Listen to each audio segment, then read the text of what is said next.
¿Cómo se le explica la asociación libre a un analizante? Simplemente, a un analizante se le dice, a partir de ahora rige esta regla, libre asociación.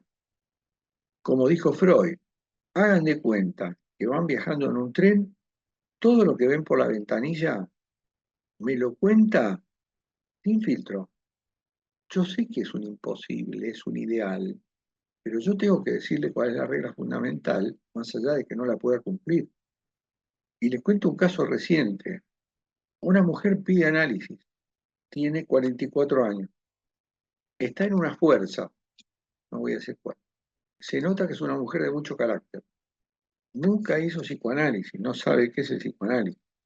Llegó aquí porque una amiga que se quiere analizar dijo, vamos las dos. Y ahí vinieron las dos. Pero esta persona, una vez que yo hice la sesión de anamnesis, o sea, le hice todo el cuestionario que yo considero necesario para poder ubicar algunas coordenadas del sujeto y además para ir aproximándome a la estructura clínica, que a veces es muy evidente.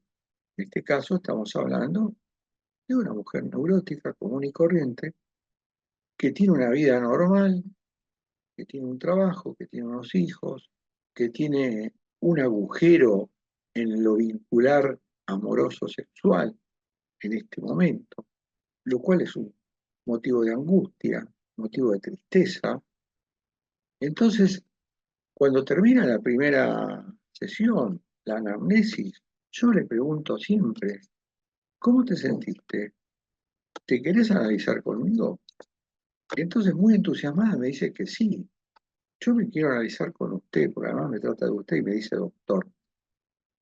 Bueno, a la segunda sesión, y yo ya le había dicho en qué consiste el psicoanálisis, le digo, acordate que acá hay una regla básica que se llama de libre asociación, y me quedo callado. Y ella no sabe por dónde arrancar. Entonces me dice, no, no, pero usted me tiene que hacer preguntas. No, no, le digo, eso fue la primera entrevista. Yo puedo hacerte preguntas, pero ahora quiero escucharte a vos, que asocies libremente todo lo que puedas. No, no, dice, porque yo así me aburro. Bueno, podés aburrir, nadie te lo impide, pero estas son las reglas. Yo no me voy a apartar de esta regla, de manera que te invito a que asocies.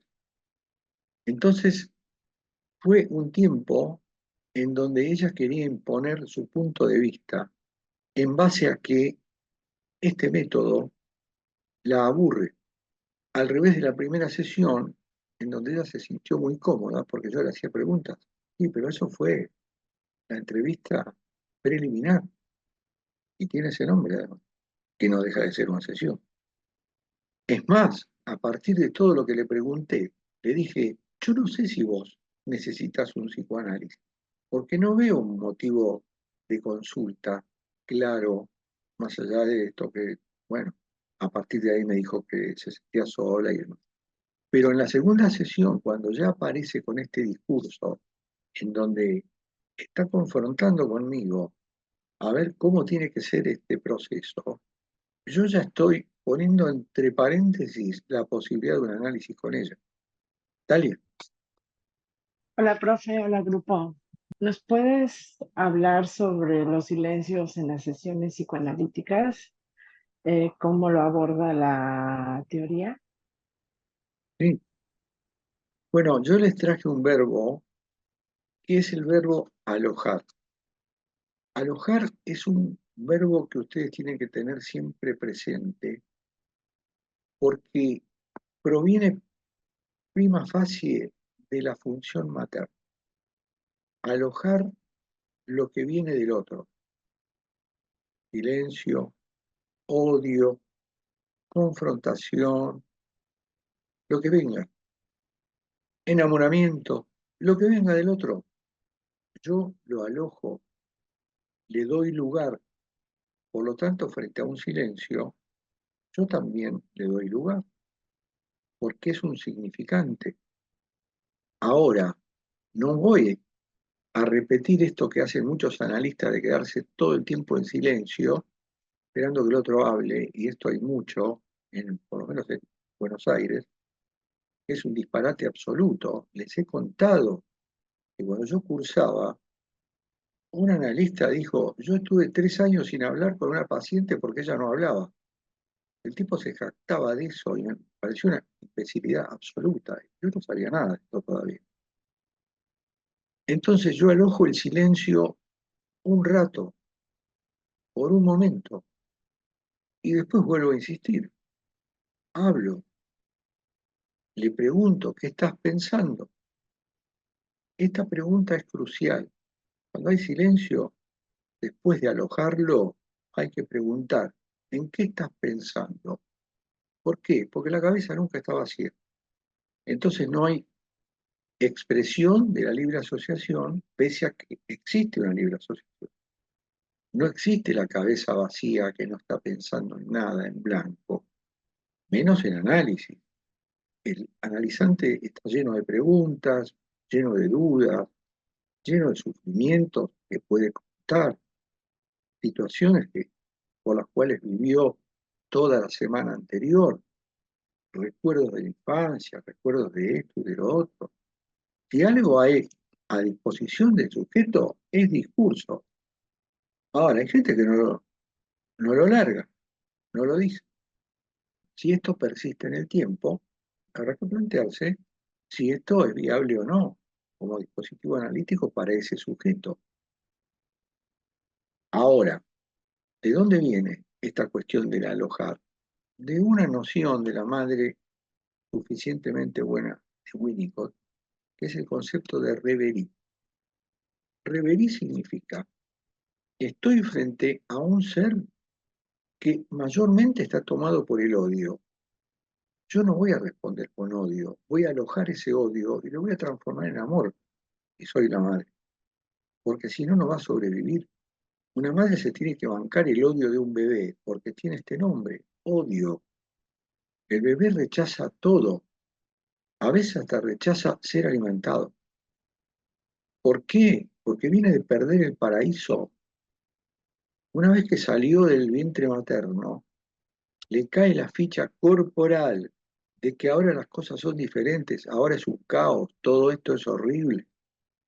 Yo que estaba tan guardadito, apapachado, ahí en el líquido amniótico calentito, todo solucionado y ahora me encuentro con este desastre. ¿Cómo no va a tener odio? Aunque sea un odio corporal, un rechazo, una aversión a todo lo que se le ofrece. Bueno, la necesidad lo lleva a utilizar esa herramienta automática que tiene, que se llama reflejo de succión y chupa de la teta. Dale. La formulación del fantasma, su relación imposible con el objeto A, eso no entendí. ¿Nos puedes hablar de eso? Sí. Bueno, Lacan tiene una maniobra que es el recurso a los matemas. Un matema es una especie de formulación matemática sin serlo. O sea, es una fórmula. Matema no es un neologismo, ¿eh? Es un término que ya estaba en el griego antiguo, que significa eso, formulación matemática. Entonces, cuando ustedes se encuentran con todos los matemas de Lacan, los cuatro discursos, en la relación del sujeto con el otro, el signo lingüístico al modo lacaniano, en la fórmula del fantasma y cosas por el estilo, lo que están asistiendo es a una formulación mínima que nosotros llamamos número primo, que no tiene nada que ver con el número primo de la matemática, pero sí recuerda que es algo como mínimo. Acuérdense que el número primo en matemáticas es aquel que solo se puede dividir por uno y por sí mismo. O sea que es una reducción radical. Entonces una fórmula es una reducción radical. ¿Cómo hago yo para decir el discurso del amo? Ese uno, ese es un matema.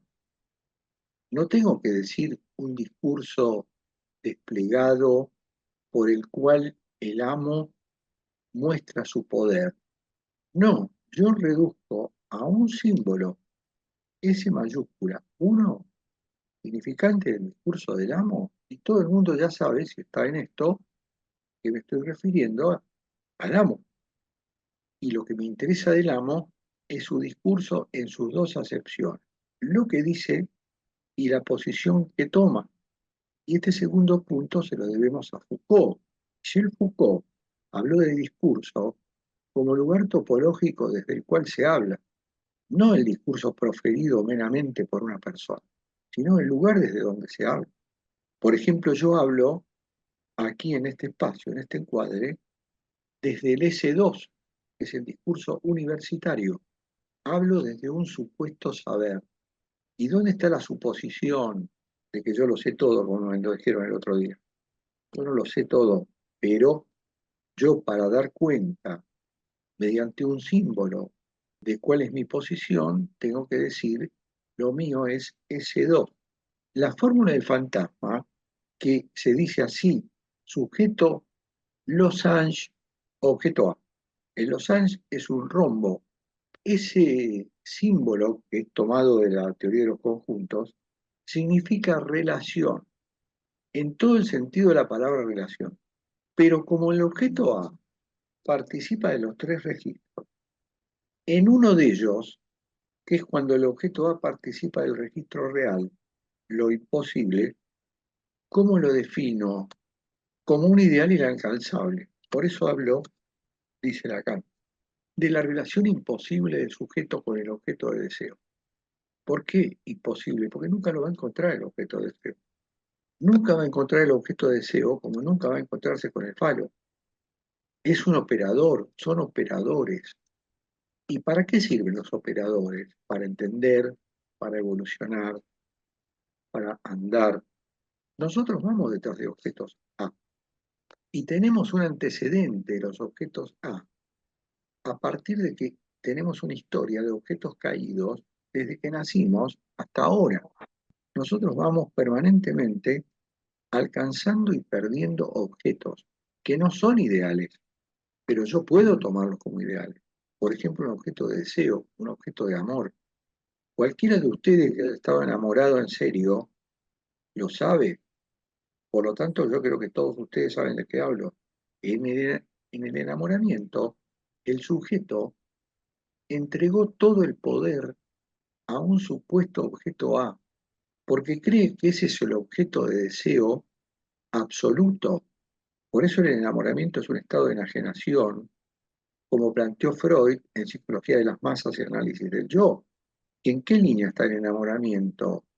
En la línea de las otras imposibilidades, la idealización, el hipnotismo, la sugestión, el dogmatismo, el enamoramiento. Son estados alienados detrás de algo que es un ideal, un absoluto que no existe, pero que sí existe en mi ilusión. Entonces la fórmula del fantasma, y ojo que fantasma quiere decir fantasía, porque lo nuestro es una fantasía, una fantasmática. La novela que nosotros escribimos minuto a minuto es una ficción que llamamos realidad. Yo sé que esto no es fácil de entender, porque venimos de conceptos completamente diferentes, que la realidad es única y es para todos, que en realidad nosotros somos individuos que vivimos nuestras vidas de acuerdo a circunstancias y de esas circunstancias guardamos recuerdos y tenemos expectativas, etcétera, etcétera. Pero si vamos a ser rigurosos, nosotros vivimos en el medio de una novela absolutamente ficcional. Por eso cada uno tiene la suya, por eso cada uno tiene su realidad. La fórmula del fantasma es una fórmula universal para decir todo sujeto tiene una relación con el objeto A, que es lo que busca permanentemente, y toda su vida gira alrededor de eso, en la ilusión de que lo va a obtener. Por eso puse en relación el objeto A con el falo. Ninguna de las dos cosas existen. Existen como operadores que nos ponen en movimiento, nada más que para eso, y nada menos. Por lo tanto, son de la mayor importancia. Gustavo, Hola, profe. Yo me quedó una pregunta sobre los silencios que le habían preguntado y usted dio el ejemplo del analista que estuvo 3 años sin hablar con el analizante porque no hablaba. Quería saber si conoce el desenlace, cómo le pusieron fin a esa... No lo dijo, ¿No lo dijo? no lo dijo, pero para mí eso no es un análisis.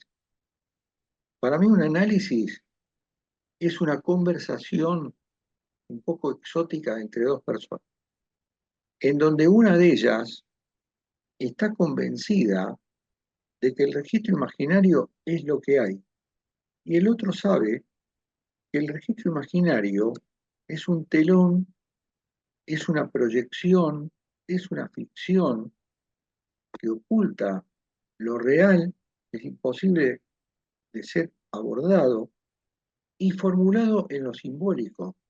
Es decir, que si bien el discurso imaginario está hecho de símbolos, un acceso a lo simbólico es el encontrar esa otra significación del discurso plano, chato, de un sujeto que cree que eso es lo único que hay.